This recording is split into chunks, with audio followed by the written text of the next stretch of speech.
Hello, I'm Sam, and today I'll just be going through some basic sound design stuff I did for a short video and going over my thought process for sound editing and design. For me, when it comes to sound, it's always to think about everything as much as possible, like what sounds could you potentially hear in this, and so this is where we get into our Atmos tracks.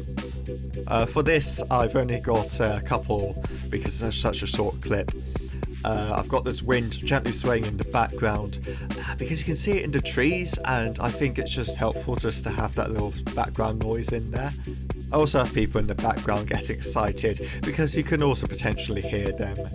With a car sound as well, it always helps to think about what sort of road you're on, and for this it's a gravel kind of rocky road, and so what you kind of want as well, as you can see in the dust particles that go by, is that you kind of want those little like gravel sounds of the car going by, as well as just some of the rocks the car throws up from behind. So I've got a couple here for the speed ones. I'll do the speed ones first because I think they're more interesting.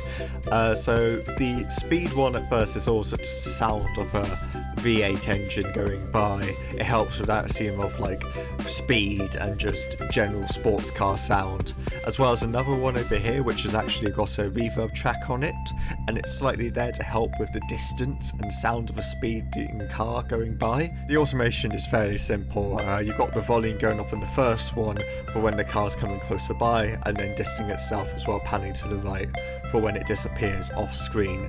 Same goes for the second car speed as well. The car close by here is kind of there more for a bit of bass effect. The first V8 engine one does sound very tinny, and while it seems a bit more realistic for a sports car, it's not exactly the feeling you want for a car exactly coming by, and so this one here is just to help buff out the sound a lot more. The car brake turn is a lot more of a subtle one. It's not exactly something you would probably hear, but it's good there just for audience sake and for in general just kind of what you expect from like a hard brake turn, as a bit more of a distant effect. Thank you for listening to my video of the design and editing.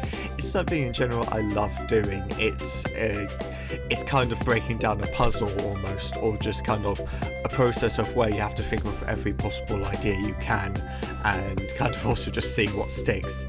Anyway, that concludes the video, and thank you for listening.